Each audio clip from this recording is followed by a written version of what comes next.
크게 아멘으로 화답합니다. 할렐루야. 따라하시겠습니다. 죽으면 사는 진리. 죽으면 사는 진리라는 제목으로 말씀 전합니다. 한 인류학자가 아프리카 어느 부족을 찾아갔을 때의 일입니다. 그는 아이들을 불러 모은 후 재미있는 게임을 하자고 제안합니다. 아이들이 좋아하는 음식을 나무에 매달아 놓습니다. 그리고 먼저 도착한 사람이 그것을 차지하라고 그가 말합니다. 이렇게 게임 설명을 하고 시작을 외쳤습니다. 그런데 인류학자는 적잖게 당황했습니다. 아이들이 각자 앞다퉈 가는 것이 아니었습니다. 모두 함께 손을 잡고 가서 나누어 먹는 것입니다. 인류학자는 물었습니다. 왜 모두 함께 갔니? 1등으로 가면 혼자 다 가질 수 있을 텐데. 아이들은 이렇게 대답했습니다. 우분투. 그리고 한 아이가 이렇게 덧붙였습니다. 다른 사람이 모두 슬픈데 어떻게 혼자만 행복해질 수 있나요? 우분투는 반투족 말로 우리가 있기에 내가 있다라는 뜻이라고 합니다. 이야기는 나름 이유가 있습니다. 그것은 다름 아니라 부족 전체가 한 사람도 빠짐없이 한 마음이라는 겁니다. 서로 위하고 배려하고 아끼고 희생하는데 한 마음이라는 것입니다. 체질적으로 본능적으로 남을 해하지 못하는 체질이라는 겁니다. 그러다 보니 먼저 희생하고자 하는 사람들만 모인 겁니다. 결국 내가 먼저 죽겠다는 정신이 모두를 하나로 만든다는 것입니다. 그런 사람들로만 이루어진 부족이므로 함께 사는 역사가 일어났습니다. 예수님은 본문에서 죽으면 사는 영적 진리를 강조하셨습니다. 내가 진실로 진실로 너희에게 이르노니 한 알의 밀이 땅에 떨어져 죽지 아니하면 한 알 그대로 있고 죽으면 많은 열매를 맺느니라. 자기의 생명을 사랑하는 자는 잃어버릴 것이요 이 세상에서 자기의 생명을 미워하는 자는 영생하도록 보전하리라. 여기서 자기의 생명을 미워한다는 것이 무슨 뜻입니까? 자기 생명을 소홀히 아무렇게나 다루라는 뜻입니까? 그런 뜻이 아니죠. 이기적인 욕망과 악한 욕망에 생명을 걸지 말라는 얘기입니다. 하나님을 대적하며 누리는 생명, 그런 거짓 생명을 미워하라는 것입니다. 그리고 자기 생명보다 하나님이 지시한 큰 생명이 중요하다는 것입니다. 하나님은 에스더를 유다 민족의 생명을 위하여 택하셨습니다. 그런 에스더는 자기가 왜 바사, 즉 페르시아의 왕후가 되었는지 알고 있었습니다. 따라서 그는 자기 생명에 집착하지 않고 유다 민족을 위해 생명을 걸었습니다. 페르시아의 총리 대신이었던 하만이라는 사람이 있었습니다. 그는 에스더의 삼촌 모르드게와 유다 민족 전체를 몰살하려고 했습니다. 그것을 위하여 계략을 짰습니다. 아하수에로 왕의 도장이 찍힌 조서를 전국에 반포했습니다. 한날의 유대인을 몰살시키는 조서입니다. 페르시아 법에 따르면 왕 자신도 자신의 칙령을 결코 바꿀 수 없었습니다. 이처럼 변개할 수 없는 절대 권위를 가진 법이었습니다. 이 절체절명의 위기 앞에서 에스더는 일사각오의 결단을 했습니다. 내가 죽게 되면 죽으리라는 것입니다. 그런데 이런 용기는 어디서 나왔을까요? 에스더가 과연 남자보다 혹시 강한 심장을 가졌기 때문일까요? 결코 그렇지 않습니다. 죽음을 초월하는 용기는 결코 사람에게서 나오지 않습니다. 오직 그것은 하나님 믿는 믿음에서 나오는 것입니다. 에스더는 자기 한 목숨에 개의하지 아니하고 큰 그림을 품었습니다. 하나님이 유다 민족을 살리시는 큰 그림입니다. 그는 하나님의 큰 그림을 위하여 자기 생명을 내던졌습니다. 이처럼 죽음을 불사하는 힘은 거룩한 큰 그림을 알아차리고 보는 데서 나옵니다. 이제 에스더는 자기 생명을 초월하여 영적으로 결사항전을 선포합니다. 에스더는 큰 생명을 위해 함께 목숨 걸었던 믿음의 동지들에게 말합니다. 밤낮 3일을 먹지도 말고 마시지도 마소서. 나도 나의 시녀로 더불어 이렇게 금식한 후에 규례를 어기고 왕에게 나아가리다. 에스더가 금식하고 기도하고 죽기 각오하고 왕 앞에 섰습니다. 그때 왕은 금호를 내밀어 에스더를 영접했습니다. 하나님은 왕이 에스더의 말에 귀 기울이도록 역사해 주셨습니다. 따라서 에스더가 간청한 대로 왕이 움직였습니다. 생명을 걸고 에스더가 왕에게 나아갔더니 모든 것이 전화위복되었습니다. 하만의 사악한 계략이 드러났습니다. 하만은 자기가 준비한 나무에 모르드게를 매달아 죽이려고 했습니다. 그러나 오히려 하만이 잡혀 그 나무에 달려 죽었습니다. 그로 인하여 유다 민족 전체의 목숨을 구할 수 있었습니다. 우리가 생명을 걸어야 하는 상황에서 명심해야 할 것이 있습니다. 그것은 단순히 우리의 용기를 의지해서는 안 된다는 것입니다. 변덕스러운 우리의 용기를 의지해서는 안 된다. 나의 과거의 경험이나 개인의 담력이나 인간의 정신력을 의지해서도 안 됩니다.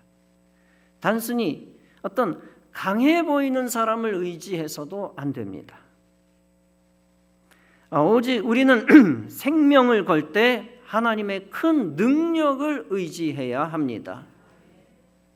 하나님이 이루실 큰 뜻과 선한 큰 계획을 의지해야 합니다. 그때 진정 하나님이 주시는 용기가 생기는 것입니다. 그리고 그 용기로 나의 생명을 걸고 가정과 교회와 나라를 살릴 수 있습니다. 내가 살고자 하는 사람은 가정과 속회와 선교회를 살릴 수 없습니다. 나만이라도 살겠다는 사람, 그런 사람만 모이면 교회는 하나 될 수 없습니다. 오직 주님의 교회를 위하여 내가 죽으리라는 결연한 결기가 있어야 합니다. 그때 비로소 교회는 하나가 되고 하나님의 큰 그림을 이룰 수 있습니다. 하나님이 가장 귀하게 여기는 자가 누구일까요? 하나님의 큰 생명의 역사를 사랑하고 먼저 죽고자 하는 사람입니다. 그런 자는 가정과 교회와 나라를 살릴 뿐만 아니라 하나로 만들 수 있습니다. 교회는 단순히 말이나 처세술이나 리더십으로 하나가 되는 것이 아닙니다. 세상의 상담 경영기술이나 교육 이론으로 하나 되는 것이 아닙니다. 오직 교회는 하나님 기뻐하시는 믿음, 생명 거는 믿음으로 하나 되는 것입니다. 바벨론의 느부갓네살 왕이 어인이 찍힌 칙령을 내렸습니다. 하나님께 기도하면 사자굴에 던져 넣어진다, 던짐받는다는 칙령입니다. 그것을 알고도 다니엘은 하루에 3번씩 기도했습니다. 예루살렘을 향하여 열린 창에서 무릎을 꿇고 감사함으로 기도했습니다. 그의 기도는 숨어서 한 기도가 아니었습니다. 그의 기도는 순교를 각오하고 공개적으로 한 믿음의 기도였습니다. 다니엘의 세 친구도 생명 거는 믿음으로 선언했습니다. 느부갓네살이요, 우리가 이 일에 대하여 왕에게 대답할 필요가 없나이다. 만일 그럴 것이면 왕이여, 우리가 섬기는 우리 하나님이 우리를 극렬히 타는 풀무불 가운데서 능히 건져내실 것이고 왕의 손에서도 건져내실 것입니다. 설령 그리하지 아니할지라도 우리가 왕의 신들을 섬기지 아니할 것입니다. 또한 왕의 세우신 금신상에 절하지도 아니할 줄을 아옵소서. 이렇게 생명을 걸고 나아갔더니 오히려 그들은 모두 생명을 건졌습니다. 그 생명을 거는 믿음 때문에 자기를 죽이려던 이방 왕과 오히려 하나 되었습니다. 이방 왕과 하나 되니까 이방 왕이 대적하는 자들에게 경고합니다. 그 세 친구를 대적하는 자들에게 경고를 해주었습니다. 이렇게 생명을 거는 믿음은 장차 적의 우두머리와도 하나 되는 길입니다. 하나님은 아브라함에게 먼저 죽기를 요구하셨습니다. 아브라함은 하나님의 명령대로 본토 친척 아비집을 떠났습니다. 당시 고대 사회에서 익숙한 고향 땅을 떠난다는 것은 죽음을 의미하는 것이었습니다.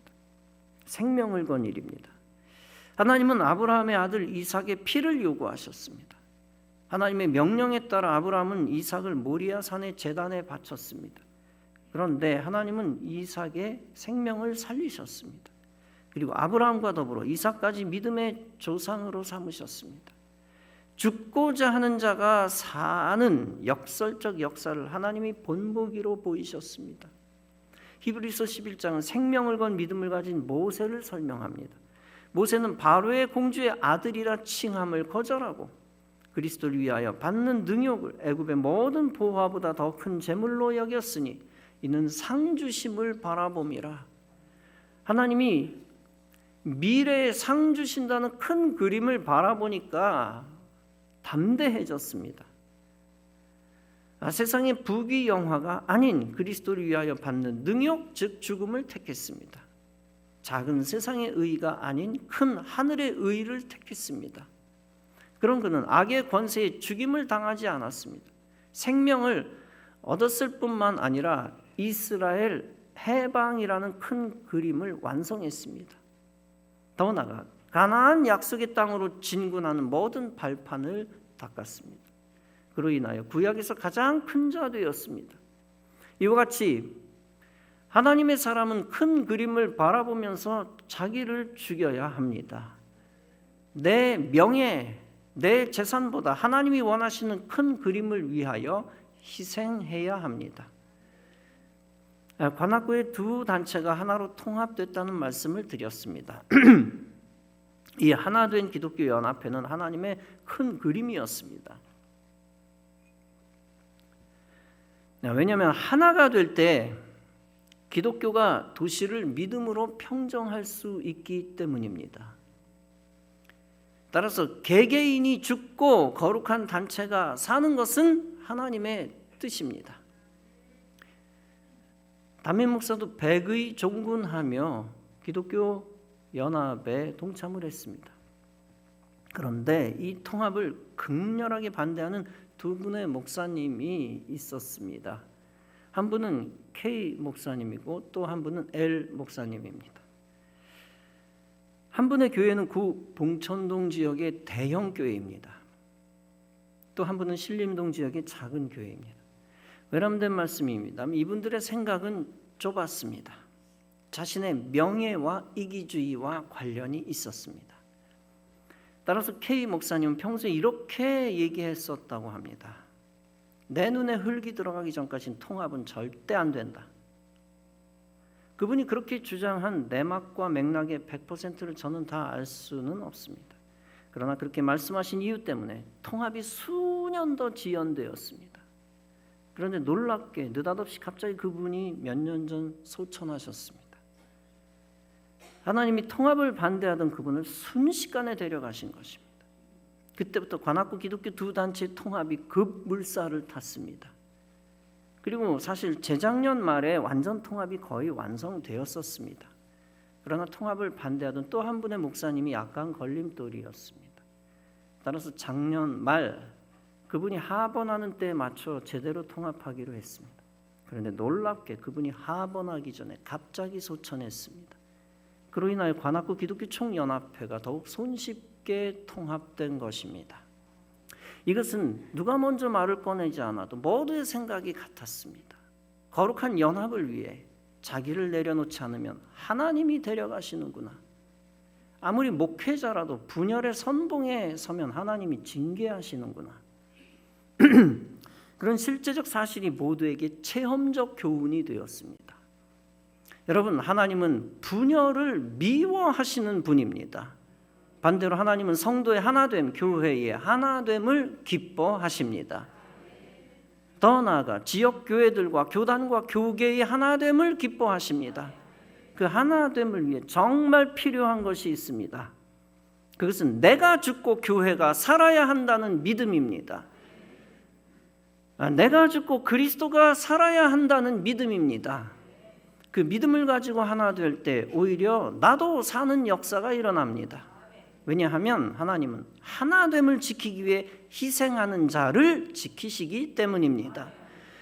하나의 밀이 땅에 떨어져 죽으면 많은 열매를 맺는다고 했습니다. 이 말씀은 두 가지 뜻을 가지고 있습니다. 첫째, 성도 한 사람 한 사람이 희생할 생각이 없으면 모두 죽는다는 겁니다. 반대로 둘째, 성도 한 사람 한 사람이 먼저 희생하면 모두 형통한다는 것입니다. 성도 한 사람이 먼저 앞장서서 희생하면 믿음의 기적들이 나타난다는 것입니다. 희생한 성도는 손해볼 것 같지만 결코 그렇지 않습니다. 그가 자신을 죽이고 교회를 살린 것을 하나님이 기억하십니다. 따라서 교회의 축복이 그의 축복 되게 하십니다. 여러분, 교회에 왜 분쟁이 있을까요? 서로 살겠다고 믿음 없는 생각을 할 때 분쟁의 열매가 생깁니다. 나 살고 너 죽어야 된다는 생각이 마귀가 주는 생각입니다. 그 마귀의 생각에 휘둘려 나만 살고자 할 때 결국 내가 먼저 죽습니다.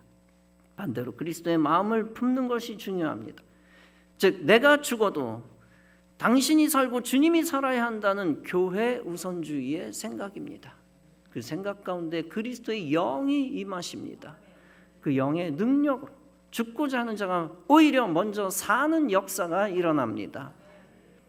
몇 해 전 미국의 대학 강의실에서 한 교수가 이런 말을 했습니다. 과다한 보편적 복지 정책은 결국 나라 경제를 빚더미에 놓게 한다. 누가 일을 하려고 하겠는가? 그래서 학생들이 반발했습니다. 그래도 일하는 사람은 있을 거고 더 많이 벌고 싶은 사람들이 있습니다. 따라서 나라는 계속 부유함을 유지할 것입니다. 그러자 교수는 학생들과 내기를 했습니다. 내 강의에 들어온 학생들 중에 공부 잘하는 사람이 있고 공부 못하는 사람도 있을 것이다. 그들에게 점수를 똑같이 줄 것이다. 시험을 보고 평균 점수를 낼 것이다. A학점을 맞은 사람도 평균에 맞춰 기록할 것이다. F학점을 맞은 사람도 평균에 맞춰 기록할 것이다. 그렇다면 연말에 평균 점수는 몇 점이 나올 수 있겠는가? 모두 F학점을 맞게 될 것이다. 아무도 공부하려고 하지 않을 테니까. 열심히 공부하던 사람도 어차피 자기 점수를 남에게 나눠줘야 된다. 학생들의 사기가 떨어져 어디 공부할 맛이 나겠는가? 그러자 학생들은 오히려 반대로 주장했습니다. 서로 열심히 공부해서 점수가 올라갈 것이라는 얘기입니다. 내기는 시작되었습니다. 첫 시험에서 평균 점수는 B학점이 나왔습니다. 100점 맞은 사람도 30점 맞은 사람도 모두 B학점을 받았습니다. 그러자 묘한 현상이 벌어집니다. 수업 시간에 긴장감이 떨어진 것입니다. 시험 발표가 나도 공부하려는 사람이 적어졌습니다. 어차피 누군가는 공부할 것이다. 그 덕분에 내 점수는 유지될 것이다 라고 하는 막연한 믿음이 존재했습니다. 그런 헛된 믿음이 생긴 것입니다. 다음 시험의 평균 점수는 C학점이었습니다. 어차피 공부하던 학생들이 이렇게 생각했습니다. 어차피 같은 점수를 받게 될 것이니 더 이상 공부할 필요가 없다. 그렇게 열심히 공부하던 학생들이 생각해 버렸습니다. 공부를 안 하던 학생들도 이렇게 생각했습니다. 어차피 공부 잘하는 학생들이 내 점수를 높여줄 것이니 공부할 필요가 없다. 마지막 시험의 평균 점수는 몇 학점이었을까요? 교수의 말대로 F 학점이었습니다. 아무도 공부하려고 하지 않았기 때문입니다. 결국 모두 재수강 신청을 해야 했습니다. 이 이야기는 베네수엘라의 퍼주기식 경제 정책과 일맥상통합니다. 석유가 엄청나게 나오는 강대국이 포퓰리즘에 빠지니까 나라가 망했습니다. 거의 전 국민이 거지 신세가 되었습니다. 국가가 주는 것을 받아먹기만 하고 일하지 않았기 때문입니다. 그러면서 모두가 이렇게 생각했습니다. 일단 나부터 받아먹고 살고 보자. 나라는 어떻게 되겠지 뭐.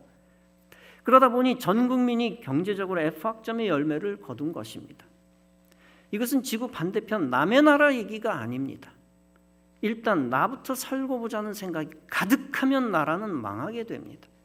잠언 24장은 말씀합니다. 네가 좀 더 자자, 좀 더 졸자, 손을 모으고 좀 더 누워있자 하니 네 빈궁이 강도같이 오며 네 곤핍이 군사같이 이르리라.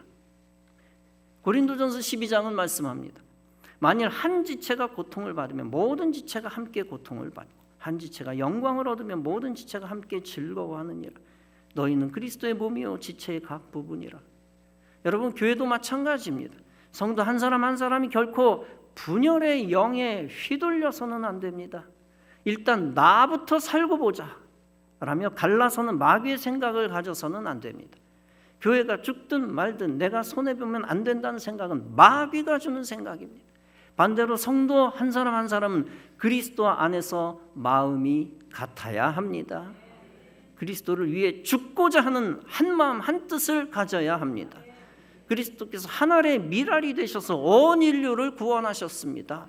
이처럼 그리스도의 심장 품고 교회의 하늘의 미랄이 되어야 합니다. 남보다 먼저 희생하고 먼저 헌신하고 먼저 순종해야 합니다. 온 성도는 성령님의 마음을 하나로 함께 품어야 합니다.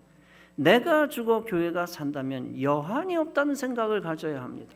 모든 성도가 그런 거룩한 결기를 가지고 전진하면 무서울 것이 없습니다.